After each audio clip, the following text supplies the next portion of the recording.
Well, hello and welcome to the Cluebird. I'm your host, Browne.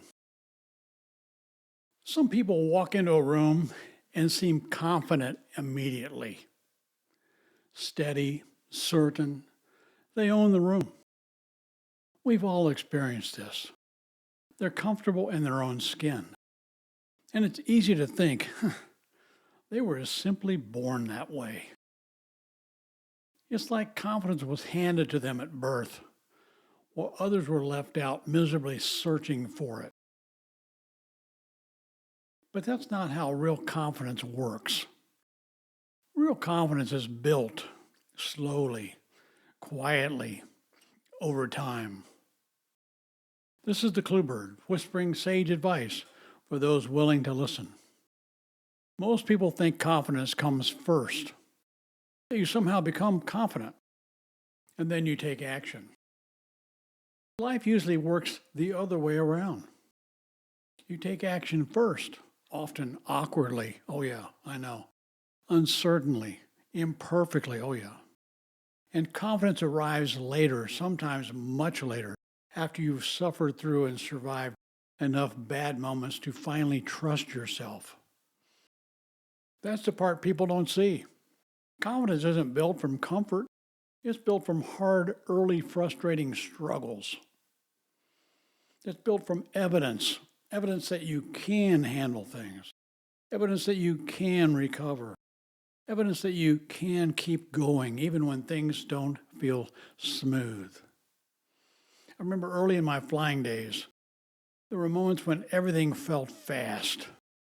Too fast, the radios, the procedures, the constant flow of decisions to make immediately.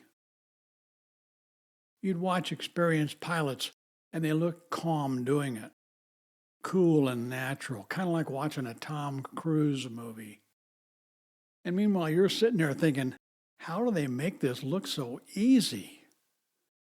What I eventually realized was this. It wasn't easy for them either at the beginning. They had simply built confidence through repetition. Flight after flight, mistake after mistake, hard lesson after hard lesson. Oh yeah. And over time, their movements became calmer. Their thinking became clearer. Not because fear disappeared, oh no, but because experience grew. That's what confidence really is. It's not the absence of uncertainty, but the belief that you can handle uncertainty. And the same thing happens to all of us every day in all walks of life, not just in jets, not just in extreme environments, but no, numerous ordinary moments as well, the kind that we all experience every day in many settings, from being a parent to running a business and darn near everything in between. I remember watching someone give a presentation once. At the beginning, you could tell they were nervous. I mean, painfully nervous.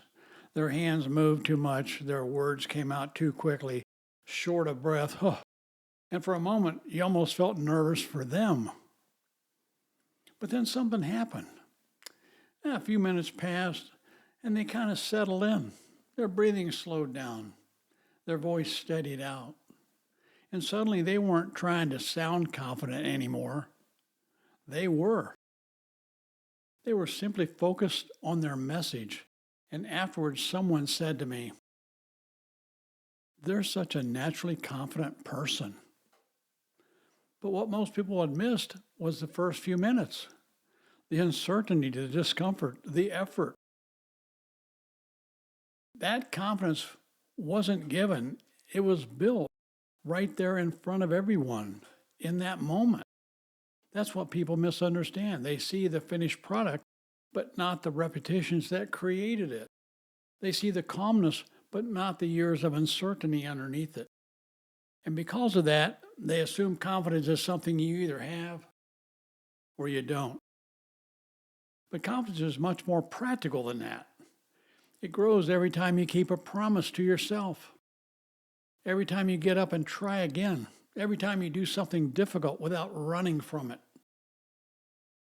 Little by little, you start proving something to yourself. I can handle this. I'm good for this. Let me do it. Yeah. And eventually that becomes part of your identity, a part of who you are. So if you're waiting to feel confident before you begin something, you may wait a very long time because confidence usually shows up afterwards, after the first attempt, after the awkward beginning, after the uncertainty. That's why courage matters first. Courage starts the process, and confidence is what grows from it. So here's your clue. Confidence is not given to you, it is built by you. Built through repetition, built through recovery, built through showing yourself that you can do hard things, never quitting on yourself. Never perfectly, but always consistently.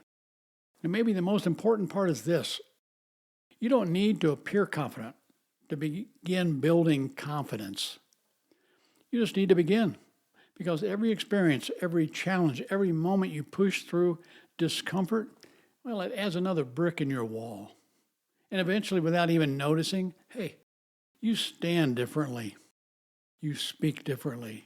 You carry yourself differently. Not because someone handed confidence to you, but because you earned it. Confidence is quiet. It doesn't need to announce itself because real confidence comes from experience, from falling down and getting back up and realizing you survived both. And over time, that changes the way you see yourself. Not perfect, not fearless, but definitely capable of being the gift in the room. This is the Clue Bird, and the voice you're learning to trust might just be your own. Well, I want to thank you for tuning in today, and I hope you got something useful and positive out of it. If you did, don't forget to subscribe and watch our next episode with your friends. And hot tip. Before our next visit, which is every Wednesday morning, I would like for you to think about what bend, don't break might mean to you. And don't forget to schedule that overdue pedicure for your Clue Bird. He'll love it.